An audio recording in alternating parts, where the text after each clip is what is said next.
네, 이 시간 우리가 함께 읽은 이 말씀으로 복 있는 사람의 삶이라는 제목으로 하나님의 말씀 함께 나누도록 하겠습니다. 많이 들어보셨을 법한 이야기입니다. 제가 신학교 다닐 때 교수님들이 농담 반 진담 반으로 하셨던 이야기가 있습니다.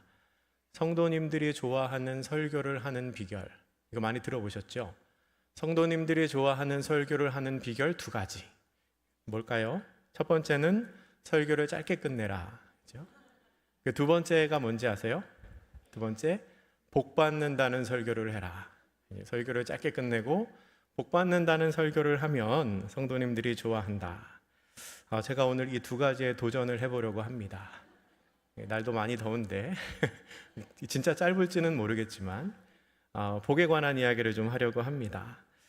오늘은 이삭의 이야기를 통해서 우리에게 복을 주시는 하나님과 하나님께 복받은 사람의 모습에 대해 함께 생각해 보도록 하겠습니다. 이삭은 복받은 사람이었습니다. 복이 있는 사람이었습니다.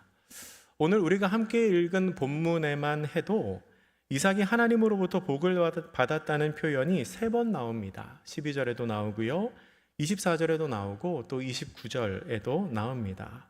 그러면 그렇게 하나님께 복을 받은 이삭의 삶의 모습이 어땠을까요? 만사형통하고 무병장수하고 아무 걱정이 없는 탄탄대로였을까요? 하나씩 따져보면 꼭 그렇지는 않습니다.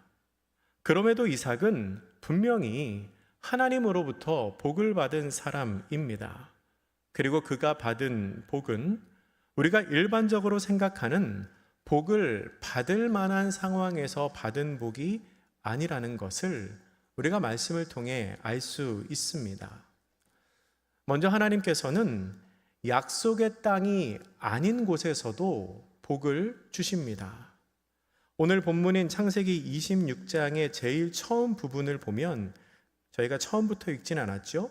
처음 부분을 보면 이삭이 머물던 곳에 기근이 생깁니다. 그래서 이삭이 그 기근을 피하여 애굽으로 이주를 하려고 합니다.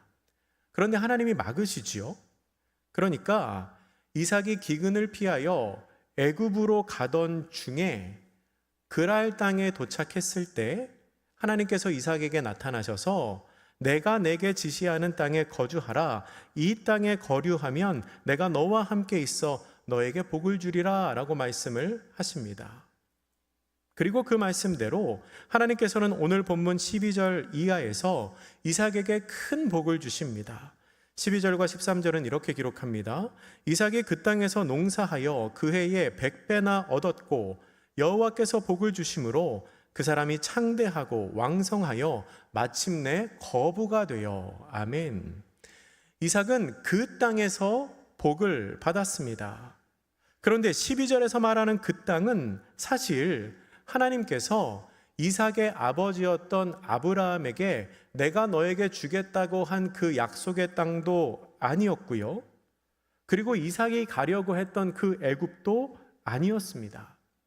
좋게 해석을 할지라도 그곳은 가나안 땅과 이방 땅 경계에 있는, 그 경계에 있는 애매한 그런 장소였습니다. 하지만 그곳이 약속의 땅이 아닐지라도 거기에 하나님이 함께 계시고 하나님께서 이삭에게 복을 주시니 상상도 할 수 없는 소출을 얻게 된 것입니다. 약속의 땅에 있어서가 아니라 하나님이 함께 하시니 복을 받은 것입니다. 본문에 나오는 100배라는 것은 실제적으로 뿌린 씨앗에 100배를 거두었다는 말일 수도 있겠지만, 상징적으로 생각해 보면 10의 10배, 그러니까 10은 완전수입니다. 완전수의 완전한 배수, 10의 10배에 해당하는, 그러니까 완전하고 풍족한 소출을 거두었다는 의미로 생각해 볼 수도 있습니다. 그러니까 이삭의 가문에 속한 모든 사람들이 풍성히 먹고 마시고 누리고도 남는 그런 풍성한 소출을 얻게 되었다는 겁니다. 그리고 이삭은 그곳에서 마침내 큰 부자가 되었습니다. 분명히 기근을 피하여 가던 길인데 다른 사람들은 먹을 것이 없어서 힘들어하고 있을 그때에 큰 부자가 되었다는 것이지요. 사랑하는 성도 여러분, 기억하시기 바랍니다. 우리는 특정한 장소에 있어야만 복을 받는 것이 아닙니다. 우리에게 복이 주어지는 것이 특정한 장소에 있기 때문에 그런 것이 아니라는 겁니다. 우리는 이삭이 애굽으로 가려고 생각을 했던 것처럼 특정한 장소에 있어야 복을 받게 된다고 생각할 때가 많습니다. 특정한 대학에 가야 성공할 것 같고, 특정한 직장에 취업을 해야 내 삶이 안정될 것 같고, 특정한 지역에 있는 집에 살아야 내 삶이 평안할 것 같은 그런 생각을 할 때가 많이 있다는 겁니다. 하지만 그렇지 않습니다. 내가 어디에 있느냐보다 중요한 것은 그곳에 하나님이 함께 계시느냐입니다. 이삭이 가려고 했던 곳은 애굽이었고요. 하나님께서 아브라함에게 약속하신 땅은 가나안이었는데 지금 이삭이 있는 곳은 그랄입니다. 그랄. 그러니까 이도 저도 아닌 땅이지요. 그러나 그것은 하나님께서 이삭에게 복을 내리시는데 아무런 장애가 되지 않습니다. 하나님께서 복을 주시려고 하면 장소는 전혀 중요하지 않기 때문입니다. 내가 어디에 있든지 그곳에 하나님이 함께 하시기 때문에 내 삶에 형통함이 주어지는 것입니다. 장소는 중요하지 않습니다. 하나님께서 나와 함께 하시는 것이 중요합니다. 내가 기도하고 내가 생각했던 곳이 아닐지라도 하나님이 나와 함께 계시면 바로 그곳이 내가 복을 받는 장소임을 기억하시기 바랍니다. 아마도 이삭은 상당히 오랜 시간 동안 그랄 땅에 머물렀던 것 같습니다. 그랄 땅 어디지요? 100배의 소출을 거두었던 땅입니다. 그리고 아비멜렉과 그곳에 살던 사람들도 처음에는 호의적으로 이삭을 대했던 것 같습니다. 아마도 그 배경에는 창세기 21장에 나오는 이삭의 아버지 아브라함과 아비멜렉이 맺었던 약속이 많이 연관돼 있을 것입니다. 그 후손들까지도 조약이 유지될 거라고 약속을 했기 때문에 처음엔 호의적으로 대했지요. 하지만 시간이 지나서 이삭의 세력이 점점 커지니까 블레셋 사람들이 이삭을 압박하기 시작합니다. 이삭을 시기하여 아브라함이 팠던 우물을 막으면서 괴롭힙니다. 그러다가 결국 이삭에게 이렇게 요청합니다. 26장 16절에 보면 이렇게 기록합니다. 아비멜렉이 이삭에게 이르되 내가 우리보다 크게 강성한즉 우리를 떠나라 라고 말합니다. 이삭은요 100배의 소출을 얻었던 곳에서 또 다른 곳으로 거처를 옮겨야 하는 상황이 되었습니다. 얼마나 아쉬웠을까요? 그런데 아쉬울 수 있지만, 인간적인 눈으로 보면 아쉬울 수 있지만 더 큰 관점에서 보면 사실 그곳은 하나님께서 약속하신 땅이 아니었습니다. 그렇기에 어차피 떠나야 하는 땅입니다. 저는 낚시를 모르지만 이 낚시를 즐기시는 분들 이야기를 들으면 고기가 잘 잡히는 포인트가 있다고 하더라고요. 똑같은 지역인데도 어느 장소에서는 잘 잡히는데 조금만 옆으로 가도 고기가 잘 안 잡힌대요. 그런데 어떤 사람이 고기가 잘 잡히는 곳에서 낚시를 하고 있는데 갑자기 다른 어떤 사람이 와서 여기서 내가 낚시하려고 하니까 당신은 딴 데 가서 하시오 이렇게 얘기하면 기분이 어떻겠습니까? 나쁘겠죠. 좋게 말하면 나쁘고 안 좋게 말하면 뭐 그렇겠죠. 네. 근데 가만히 생각해 보면 사실 그곳은 내가 계속 머물 곳이 아닙니다. 천년만년 거기서 낚시만 할 건 아니잖아요. 100배의 결실을 얻었다면 그곳으로 하나님의 충분한 은혜를 경험한 것입니다. 그러면 그 자체로 감사한 거죠. 거기에서 내가 하나님의 은혜를 누린 것만으로도 우리가 감사해야 될 일이라는 겁니다.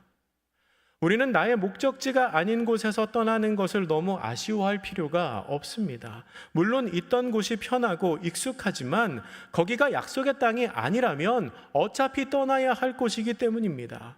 주님, 제가 왜 가야 합니까? 여기에서 잘 살았는데 왜 또 옮기십니까? 100배나 소출을 얻었는데 여기 버리고 어디로 가라고 하시는 겁니까? 그게 아니라 하나님, 여기서 잘 살았습니다. 잘 살게 해주셔서 너무나 감사합니다. 옮기시면 옮긴 그곳에서 더 잘 살게 하실 줄로 믿습니다. 내가 이곳에서 100배를 얻었는데 다른 곳에 가면 하나님이 또 얼마나 큰 은혜를 주실지 기대가 됩니다. 라는 하나님의 인도하심을 따르는 믿음이 있어야 한다는 겁니다. 중요한 것은 내가 어디에 있느냐가 아닙니다. 내가 있는 그곳에 하나님이 함께 하시느냐, 내가 있는 그곳에 하나님이 역사하시느냐입니다. 여러분의 삶의 자리에 하나님께서 늘 함께 하시기를 주님의 이름으로 축원합니다. 그리고 하나님께서는 내가 원하지 않고 내가 의도하지 않은 상황에서도 복을 주십니다. 이삭은 거처를 그랄 골짜기로 옮깁니다. 그리고 그곳에서 우물을 팝니다. 오늘 본문 17절과 18절에 나옵니다. 아브라함 때 썼던 우물을 다시 판 것입니다. 예전에 아브라함이 사용하고 방치했던 우물을 이삭이 보수하고 수리해서 다시 사용할 수 있게 만들었던 것 같습니다. 그런데 그렇게 우물을 판 이삭을 보면서 그랄 사람들이 어떻게 했을까요? 우리 이 말씀은 같이 한번 읽겠습니다. 본문 20절 말씀입니다. 20절 시작. 그랄 목자들이 이삭의 목자와 다투어 이르되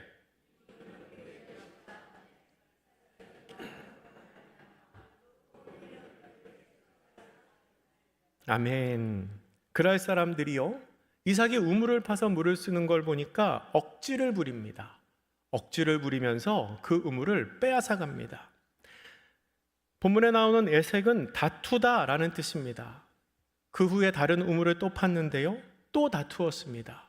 두 번째 우물은 이름을 신나라고 했습니다. 원래 발음은 시트나인데요, 비방하다, 증오하다라는 뜻입니다. 사탄이라는 말에서 파생된 단어입니다. 그 다음에 또 옮겨서 다른 우물을 팠는데 그때에는 다투지 않았습니다. 그래서 이름을 르호봇이라고 했습니다. 르호봇은 원래 광장, 거리를 뜻하는 말입니다. 아마도 이삭이 넓은 곳에 자리를 잡았던 것 같습니다. 그런데 이 르호봇이라는 이름에 하나님을 향한 이삭의 간구가 들어 있습니다. 22절에서 이삭이 이렇게 말합니다. 이삭이 거기서 옮겨 다른 우물을 팠더니 그들이 다투지 아니하였으므로 그 이름을 르호봇이라 하여 이르되 이제는 여호와께서 우리를 위하여 넓게 하셨으니 이 땅에서 우리가 번성하리로다 하였더라. 아멘. 다툼 때문에 옮겨가기는 했지만 그것도 하나님의 계획 안에서, 그러니까 하나님께서 우리를 위하여 거처를 옮기시고 결국 이 넓은 곳으로 옮기셔서 이제 우리가 여기에서 잘 자리 잡으면 좋겠습니다 라고 이삭이 하나님께 간구하며 그 이름을 정한 것입니다.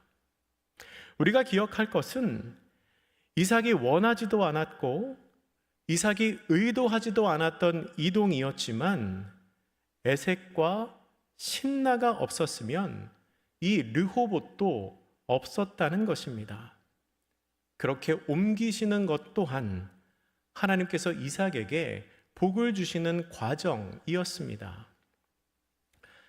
이삭에 비할 바는 못 되지만 저도 지금까지 사역을 하면서 하나님의 인도하심을 따라 몇 번 거처를 옮겼습니다. 신학교를 마친 후에 아무런 연고가 없는 전주에 가서 전임 사역을 시작했습니다. 전주에서 6년 동안 사역을 한 후에는 또 아무런 연고가 없는 대전에 가서 8년 동안 사역을 했습니다. 모든 순간에 은혜를 누리면서 사역을 했지만 제가 지나고 나서 생각해 보니, 지금 와서 생각해 보니 만약에 제가 전주에 안 갔으면 대전에 안 갔을 것 같고요. 대전에 안 갔으면 우리 한영교회에 못 왔겠다라는 생각을 하게 됐습니다. 여러분, 한영교회가 얼마나 좋은 교회입니까? 그렇죠? 여기 앞에 권사님들 표정이 화나세요. 그러니까 한영교회 이름만 들어도 너무 좋으신 거야. 지금 막 화내요. 얼굴이 환해지셨어요. 여러분, 제가 신학교 마치고 처음에 지방으로 사역을 간다고 했을 때 주변 분들이 걱정을 많이 하시기도 했고요. 한번 내려가면 못 올라온다, 그런 얘기도 정말 많이 들었습니다. 그런데 돌이켜보니 그 모든 시간, 그 모든 여정이 하나님께서 저에게 복을 주시는 과정이었습니다. 원하지 않고 의도하지 않아도 그 모든 시간이, 그 모든 순간이 하나님께서 복을 주시는 과정이라는 겁니다. 다시 이삭의 이야기로 돌아가면요, 그렇게 하나님의 인도하심을 따라 르호봇까지 왔습니다. 그리고 이삭은 이제 우리가 여기에 자리를 잡아서 평안하게 살면 좋겠다라고 생각하면서 하나님께 간구하기도 했습니다. 그런데 그 르호봇도 이삭이 온전히 거주할 장소는 아니었습니다. 시간이 지난 후에 이삭은 다시 브엘세바로 옮겨가게 됩니다. 그리고 브엘세바로 옮겨간 이삭에게 하나님께서는 다시 한번 약속을 상기시킵니다. 우리 그 말씀도 같이 한번 읽어보겠습니다. 24절 말씀입니다. 24절 시작. 그 밤에 여호와께서 그에게 나타나 이르시되 나는 내 아버지 아브라함의 하나님이니 두려워하지 말라. 내 종 아브라함을 위하여 내가 너와 함께 있어 내게 복을 주어 내 자손이 번성하게 하리라 하신지라. 아멘. 하나님께서 이삭에게 분명히 다시 한번 약속하십니다. 내게 복을 주어 내 자손이 번성하게 하리라 말씀하시지요. 이 말씀을 들은 이삭이 어떻게 했을까요? 그 다음에 나오는 25절은 이렇게 기록합니다. 이삭이 그곳에 제단을 쌓고 여호와의 이름을 부르며 거기 장막을 쳤더니 이삭의 종들이 거기서도 우물을 팠더라. 아멘. 이삭은 거기에서 예배를 드리고 장막을 치고 우물을 팝니다. 이 말씀을 보며 저에게 드는 생각이 참 대단하다. 이동하게 하시는 하나님도 대단하시고 가는 곳마다 한결같은 이삭도 참 대단하다라는 생각이 들었습니다. 하나님으로서는 그 모든 것이, 그 모든 과정이 이삭에게 복을 주기 위한 과정이었습니다. 그리고 이삭은요, 그 과정을 거치면서, 그러니까 거처를 계속 옮겨 다니는 그 과정을 지나가면서 늘 신실한 모습을 유지합니다. 여러분, 우리가 이런 모습을 좀 닮아야 합니다. 이삭은 그랄에서도 그렇고 에색, 신나, 르호봇을 팔 때에도, 그리고 브엘세바에 가서도 한결같습니다. 하나님을 원망하지 않습니다. 가는 곳마다 제단을 쌓고 예배를 드립니다. 가는 곳마다 우물을 팝니다. 무슨 뜻입니까? 자기가 해야 할 일을 하는 거죠. 모든 상황에서 어떤 여건이 주어지든 하나님 원망하지 않고 예배드리고 자기가 해야 할 일을 하는 신실함이 이삭에게 있었다는 겁니다. 제가 여러 교회를 다니면서 가끔 보면 이 거처가 옮겨지고 교회를 옮기면 정체를 숨기시는 분들이 있습니다. 근데 정체를 숨기시는데 이 신앙생활도 같이 숨기세요. 그래서 교회를 오기는 하는데 내가 다시는 열심히 신앙생활을 하지 않겠다고 다짐을 하고 오시는 분들도 봤습니다. 물론 이유가 있으시겠지요. 각자의 사정이 있으시겠지요. 그런데 아쉽습니다. 그런 모습을 보면 참 아쉬워요. 여러분, 이삭은 어디에 있든지 한결같고 신실했습니다. 원하지 않고 의도하지 않은 상황이었지만 그 모든 과정을 하나님께서 인도하신다는 믿음이 있었기에 원망하지 않고 예배드리고 자신이 해야 할 일을 감당하는 신실한 모습을 보였다는 겁니다. 우리도 그렇게 되면 참 좋겠습니다. 비록 내가 원하지 않고 비록 내가 의도하지 않은 상황일지라도 주님 앞에서 신실하실 수 있기를 주님의 이름으로 부탁드립니다. 마지막으로 하나님께서는 복을 받은 사람의 상처를 위로하시고 또한 회복시키십니다. 시간이 좀 지난 후에 아비멜렉이 이삭을 찾아옵니다. 그리고 계약을 맺자고 합니다. 이것은 이삭의 아버지 아브라함과 아비멜렉이 계약을 맺은 것과 상당히 비슷한 상황이었습니다. 아브라함이 그랬던 것처럼 이삭도 하나님의 복을 받은 사람이라는 것을 아비멜렉이 알게 되니까 군대 장관과 함께 와서 정식으로 평화의 약속을 맺자고 이야기를 하는 것입니다. 그렇게 찾아온 아비멜렉을 맞이하는 이삭의 마음은 썩 유쾌하지는 않았습니다. 본문 27절에 보면 그 마음이 드러납니다. 왜 안 그렇겠습니까? 그 아비멜렉 때문에, 블레셋 사람들 때문에 이삭이 몇 번이나 쫓겨나지 않았습니까? 이삭으로서는 당연히 마음이 안 좋을 수밖에 없습니다. 당연히 퉁명스러울 수밖에 없지요. 그런데 아비멜렉에게는 이삭과 꼭 약속을 맺어야 하는 이유가 있었습니다. 우리 본문의 28절과 29절 말씀 같이 한번 읽어보겠습니다. 28, 29절입니다. 시작. 그들이 이르되 여호와께서 너와 함께 계심을 우리가 분명히 보았으므로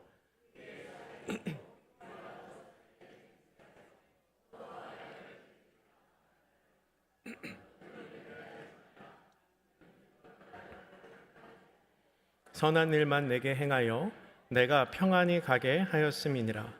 이제 너는 여호와께 복을 받은 자니라. 아멘. 아비멜렉이 왜 이삭과 약속을 맺으려고 했나요? 왜 약속을 맺으려고 했냐면 하나님께서 이삭과 함께 계셨고 이삭은 하나님에게 복을 받은 사람이라는 것을 알게 되었기 때문입니다. 아비멜렉이 그걸 알았습니다. 내가 더 힘이 세고 내가 더 우위에 있는 줄 알았는데 알고 보니까 아닌 겁니다. 저 사람하고 친하게 지내야 나에게 도움이 된다는 것을 아비멜렉이 깨달았다는 거죠. 여러분, 아비멜렉이 찾아와서 이삭에게 이렇게 이야기를 할 때 그때 이삭의 마음이 어땠을까요? 어땠을 것 같으세요? 괘씸했을까요? 짜증났을까요? 처음에는 그럴 수 있을 것 같습니다. 물론 그런 마음도 있었겠지만 저는 한편으로는 이삭이 위로를 받았을 것 같습니다. 그리고 속이 시원했을 것 같습니다. 나에게 나쁘게 했던 사람들이 이제는 나를 찾아와서 부탁하고 있는 거 아닙니까? 요새 쓰는 말로 하면 사이다지요, 사이다. 속이 시원하죠. 완전한 역전이 일어난 것입니다. 하나님께서는 계속된 쫓겨남으로 인하여 상처받은 이삭의 마음을 이렇게 회복시키십니다. 나를 쫓아냈던 그 사람이 도로 나를 찾아오도록 하나님께서 역전시키신 겁니다. 혹시 계속된 거절감과 배척 때문에 마음이 상하신 분 있으십니까? 하나님이 기억하시고 하나님이 회복시키실 것입니다. 우리 하나님은 역전시키시는 하나님이십니다. 그 다음에 나오는 이삭의 모습이 저는 너무나 멋있습니다. 이삭은요, 그들을 위하여 잔치를 베풀었습니다. 이삭이 베푼 잔치에서 그 사람들이 먹고 마셨습니다. 그 사람들이 이제 부탁을 하러 왔으니까 싫은 소리도 하고 해코지하고 그럴 수도 있을 텐데 이삭 그렇게 하지 않습니다. 오히려 잔치를 베풀어서 먹고 마시게 합니다. 저는 이 자리에 계신 여러분들이 다 이런 복 받으시면 좋겠습니다. 우선은 역전의 은혜, 회복의 은혜가 있으시기를 바랍니다. 그리고 나를 대적했던 사람에게 아주 좋은 음식으로 밥을 살 수 있는 복이 있으시기를 바랍니다. 여러분, 밥을 산다는 건 돈도 있고 마음의 여유도 있어야 가능한 거 아닙니까? 그런 복을 누리시기를 바랍니다. 싫은 사람에게 밥을 사주어도 돈이 하나도 아깝지 않을 만큼 넉넉한 돈과 마음의 여유가 여러분에게 있으시기를 축복합니다. 그리고 중요한 게 있습니다. 그날, 그러니까 이삭이 자기를 대적했던 사람들에게 그렇게 잔치를 베풀어 준 그날, 하나님께서는 또 하나의 기적을 베푸십니다. 이삭의 마음을 위로하신 그날, 하나님께서는 내가 너와 함께 한다, 내가 이삭 너와 함께 한다 라는 것을 한 번 더 알게 하십니다. 우리 마지막으로 30절에서 32절까지의 말씀입니다. 같이 읽겠습니다. 시작. 이삭이 그들을 위하여 잔치를 베풀매 그들이 먹고 마시고 아침에 일찍이 일어나 서로 맹세한 후에 이삭이 그들을 보내매 그들이 평안히 갔더라. 그날에 이삭의 종들이 자기들이 판 우물에 대하여 이삭에게 와서 알리어 이르되 우리가 물을 얻었나이다 하매. 아멘. 여러분, 이게 무슨 뜻입니까? 이삭이 25절부터 파기 시작했던 우물이 지금 우리가 읽은 32절에서 터졌습니다. 25절부터 우물을 파기 시작했는데 32절에서 물이 나왔다는 겁니다. 아까 에색, 신라, 르호봇 이야기하면서 우물 파는 얘기는 제가 자세히 말씀 안 드렸는데요, 우물 파는 거 엄청 힘든 겁니다. 그렇게 아시면 됩니다. 엄청 힘든 거예요. 엄청 힘든 건데 그 우물이 또 터졌습니다.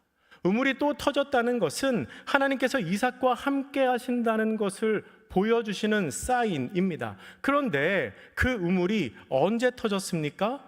나를 대적했던 사람들한테 잔치를 베풀어 주니까 하나님께서 내가 파는 우물에 물이 나오게 하십니다. 여러분, 이거 너무 놀라운 은혜 아닙니까? 오늘 미운 사람에게 밥 한번 사시기 바랍니다. 혹시 또 압니까? 하나님이 우물을 터뜨려 주실지. 제가 예전에 이런 비슷한 얘기 했더니 나중에 와서 목사님 말씀 듣고 저희 남편한테 맛있는 밥 해줬어요. 말씀을 정리하겠습니다. 오늘 본문은 하나님께 복을 받은 사람의 모습이 기록되어 있습니다. 본문에 이삭이 복을 받았다는 표현이 3번 나옵니다. 그런데 분명히 복을 받은 삶인데, 분명히 하나님이 복을 주셨다고 하는데 이삭의 삶의 모습을 보면 그렇게 평탄한 삶을 산 것이 아님을 우리가 알 수 있습니다. 실망과 실족의 고비가 곳곳에 있습니다. 쫓겨나고요, 미움받고요, 위협을 당하고 공격을 당했습니다. 그런데 그렇게 고생을 많이 했지만 그 어느 누구도 이삭의 삶을 실패한 삶이라고 보지는 않습니다. 왜 그렇습니까? 복의 관점으로, 복의 시선으로 보기 때문에 그렇습니다. 지금 비록 어려움이 있으시더라도 주어진 상황을 하나님께서 나에게 주시는 복의 시선, 복의 관점으로 보시기를 바랍니다. 내가 계획한 장소에 있지 않더라도 하나님께서 그곳에 나와 함께 계시면 그것이 우리의 삶의 복입니다. 내가 원하지 않고 내가 의도하지 않은 상황에 있을지라도 그 모든 과정, 그 모든 시간이 하나님께서 나에게 복을 주시는 과정입니다. 때가 되면 하나님께서 그 상한 마음을 위로하고 만져주실 것입니다.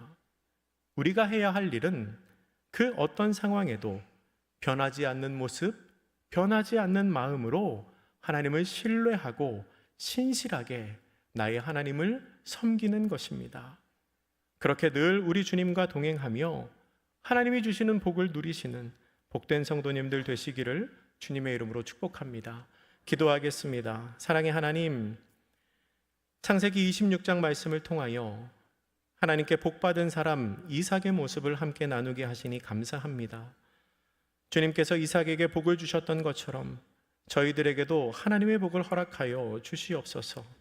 힘들고 어렵고 괴롭고 가난하고 연약하고 지혜와 용기도 부족하지만 주님께서 붙드시면 그 모든 상황을 바꾸어 역사하실 줄 믿사오니 저희들의 삶에 주님께서 동행하시는 복을 허락하여 주시옵소서. 감사드리며 예수님의 이름으로 기도드립니다. 아멘.